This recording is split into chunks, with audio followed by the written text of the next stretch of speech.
जय मसीह की and praise the Lord.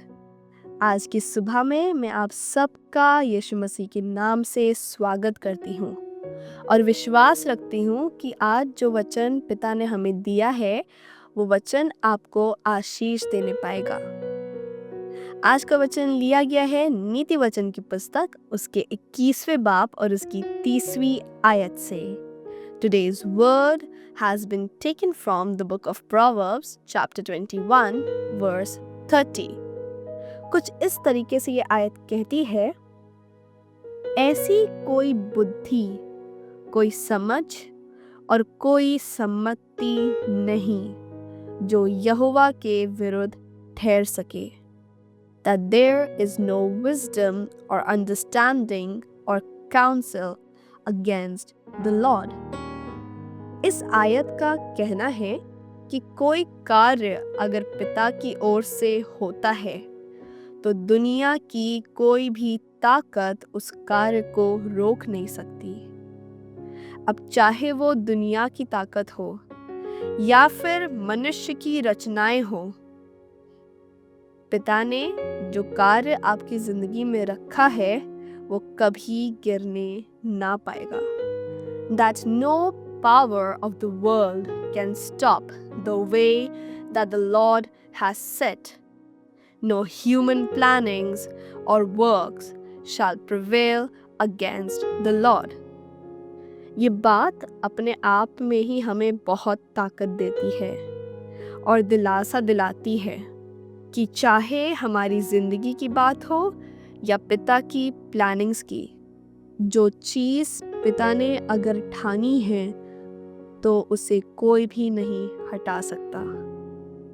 He is a powerful Lord and we are loved by him.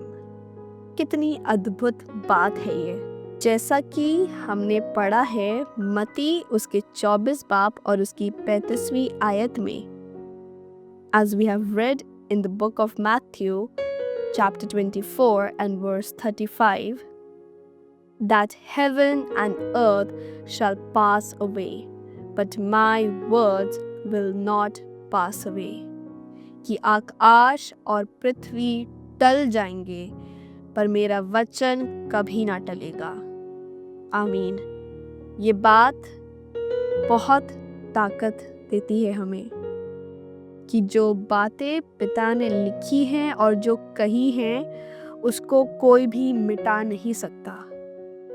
खुदा के लोगों, जब हमें ये बात पता है कि पिता के आगे कोई भी बुद्धि या सम्मति या सोच नहीं टिक सकती, तो आज आइए और अपनी जिंदगी की लड़ाइयों को भी पिता के हाथों में रख दीजिए, क्योंकि अगर वो लड़ाई हमारे हाथ में रहेगी तो शायद कभी हम सफल ना होने पाए, पर अगर वो लड़ाई हमारे पिता के हाथ में है तो समझिए कि हमारी लड़ाई जीती जा चुकी है और हमारा दुश्मन का हारना निश्चय है।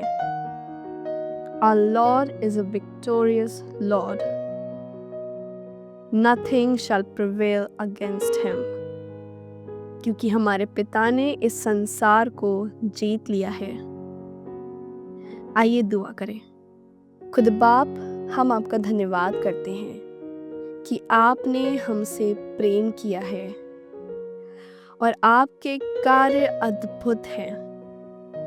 हमारा भरोसा आप ही है पिता, क्योंकि जो प्लानिंग्स आपने हमारे लिए रखी हैं वो भलाई ही को उत्पन्न करती हैं।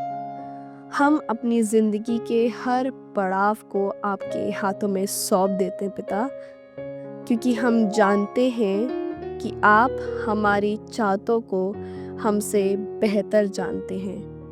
आज हम पूरे दिल से बेफिक्र होकर आते हैं, क्योंकि जो बातें आपने कही हैं वो निश्चय पूरी होंगी। हम चाहते हैं कि आपकी मर्जी हमारी ज़िंदगी में पूरी हो और इस बात को पूरे दिल से ग्रहण करते हैं। हमारी इस दुआ को हम खुदावंद यीशु मसीह के नाम से होकर मांगते हैं, आमीन।